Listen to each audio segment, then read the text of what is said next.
Mes chers frères et sœurs, paix et bien, dans le nom de notre Seigneur Jésus-Christ, une seule chose je nous propose aujourd'hui pour notre méditation.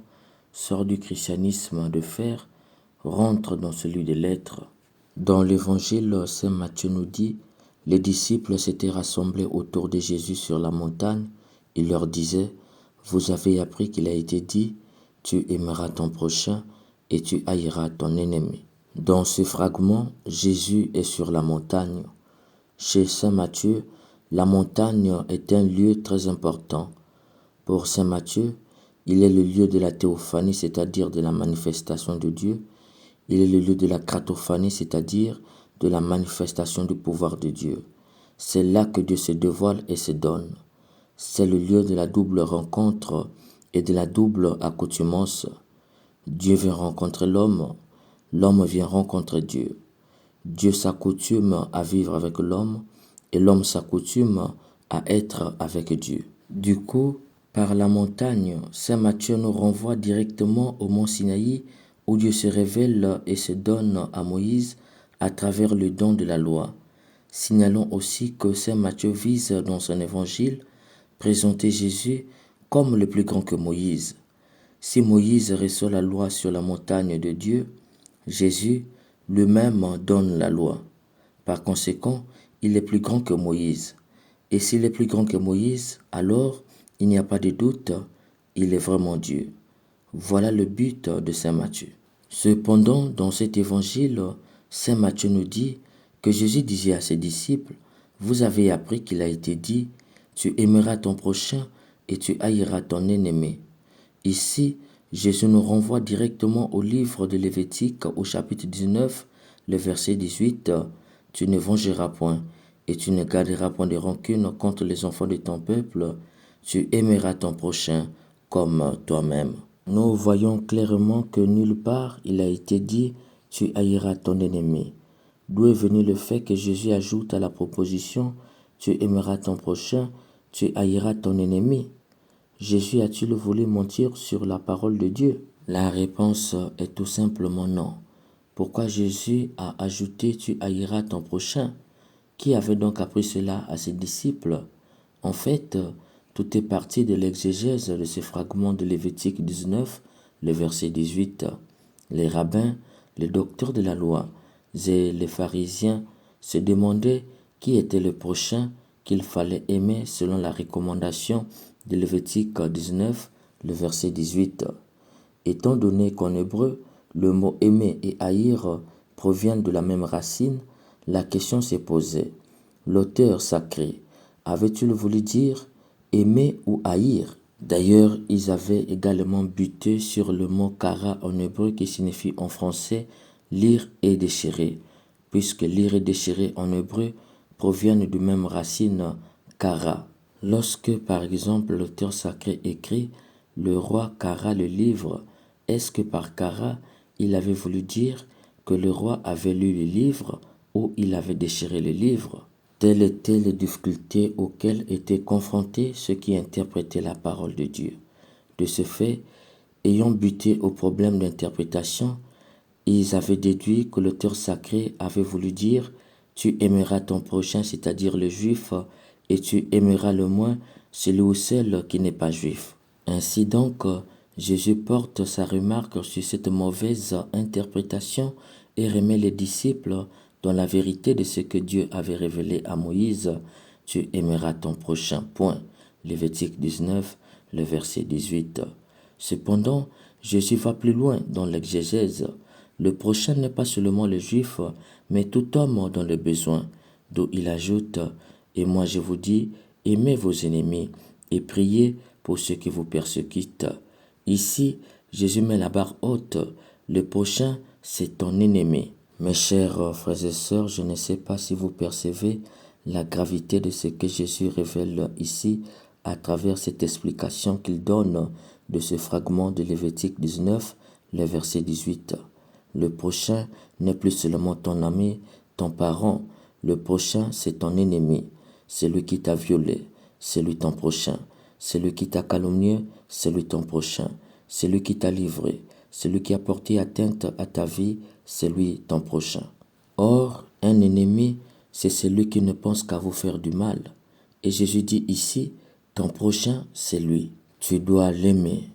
Aimer, il faut entendre par là, le considérer et le traiter comme toi-même. Aucun homme ne veut du mal à son propre corps. Même lorsqu'on maltraite son propre corps, on croit toujours lui faire du bien. C'est le cas des fumeurs de cannabis. Ils croient faire du bien à leur propre corps alors qu'ils les détruisent. Jésus, en disant « Aimez vos ennemis », invite les disciples à considérer et à traiter les ennemis comme ils considèrent et traitent leur propre corps. Il ajoute « Priez pour eux ». Il ne s'agit pas de prier Dieu pour qu'il écrase et les élimine. D'ailleurs, Dieu n'a pas ce pouvoir. Le seul pouvoir qu'il a, c'est le pouvoir de faire le bien. Jésus invite donc à prier pour les ennemis. Il faut entendre par là demander à Dieu qu'il les éclaire, qu'il change leur cœur et qu'il les convertisse. C'est ce qu'on appelle souhaiter le bien à ses ennemis dans ses prières. Mes chers frères et sœurs, comment souhaiter le bien dans la prière à celui ou celle qui a pris ton mari ou ta femme, à celui ou celle qui a voulu te sacrifier dans les loges, à celui ou celle qui t'a renvoyé abusivement, à celui ou celle qui a livré ton secret dehors et cela t'a coûté le licenciement, à celui ou celle qui t'a jugé injustement et t'a condamné sans motif. Comment souhaiter le bien au bourreau qui a ôté la vie, soit à ton fils ou ta fille, à ton mari, ta mère ou ton père? Comment souhaiter le bien à celui ou celle qui t'a envoyé en prison injustement? Bref, comment souhaiter le bien dans ses prières aux beaux-parents qui t'ont confisqué tous les biens de ton défunt mari?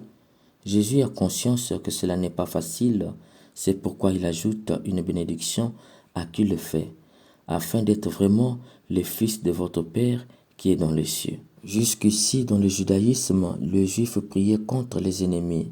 Lève-toi Seigneur, affronte-les, renverse-les par ton épée, libère-moi des méchants. Psaume 17, le verset 13. Jésus, en disant « Aimez vos ennemis, priez pour ceux qui vous persécutent », renverse la pyramide. Il faut prier pour leur conversion, leur souhaiter le bien dans la prière.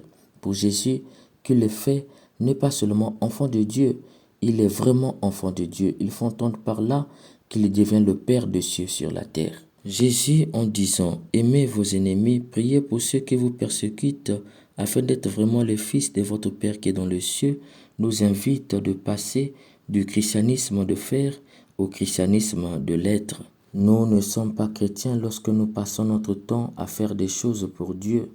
Nous sommes chrétiens lorsque nous passons à l'être. Nous devenons Dieu lui-même. Pour Jésus, il ne faut pas que faire, il faut être comme le Père. C'est pourquoi il donne un certain nombre d'exemples pour illustrer comment agit le Père que nous devons tout faire pour ressembler. Il fait lever le soleil pour les bons et pour les méchants. Il fait tomber la pluie sur les justes comme sur les injustes. Le Père ne trie personne, il agit en bien pour tout le monde, à la différence des publicains et les païens qui n'agissent en bien contre eux. Le Père du ciel fait le bien à tout le monde, et plus, ce sont ses ennemis qui en bénéficient davantage. Voilà pour Jésus comment être le Père, l'imiter dans la faisance du bien, faire le bien à tout le monde et plus à nos ennemis. On appelle cela l'équité, une injustice divine.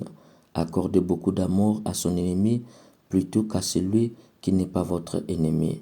C'est pourquoi Jésus ajoute, vous serez vraiment les enfants du Père, c'est-à-dire vous serez le Père sur terre, d'où il conclut, vous donc soyez parfaits comme votre Père céleste est parfait. Par soyez parfaits, il ne s'agit pas de ce que pensent les gens d'Église nouvelle, être sans péché. Non, il s'agit de faire don au-delà, per facere, au-delà du don. C'est ce que nous avions appelé l'équité, donner plus à nos ennemis. Qu'est-ce que nous devons donner plus à nos ennemis? Ce n'est pas le mal, mais c'est le bien. Être parfait, c'est donc donner plus à ses ennemis plutôt qu'à ceux qui ne sont pas tes ennemis. C'est la raison pour laquelle nous voyons un païen, quand il demande à Dieu, c'est automatique. D'ailleurs, ils ont une longue vie. Voilà le sens d'être parfait comme le Père. Jésus nous invite par là de donner plus de bien, monter plus de bienfaits à nos ennemis. En grec, il est dit au final, c'est ce que j'attends de vous. Ce qui veut dire que Jésus attend de nous que nous devenions comme le Père, que nous passions du faire à l'être. Il faut entendre par là que nous fassions plus de bien à nos ennemis qu'à ceux qui ne sont pas nos ennemis, que nous aimions plus ceux qui nous haïssent plutôt que ceux qui ne nous haïssent pas, que nous prions plus pour ceux qui nous persécutent plutôt qu'à ceux qui ne nous persécutent pas. Nous devons devenir par conséquent des agents d'équité, c'est-à-dire ceux qui donnent plus à nos ennemis qu'à ceux qui ne sont pas nos ennemis. Hélas, nous sommes plus dans le christianisme de faire que dans le christianisme de l'être.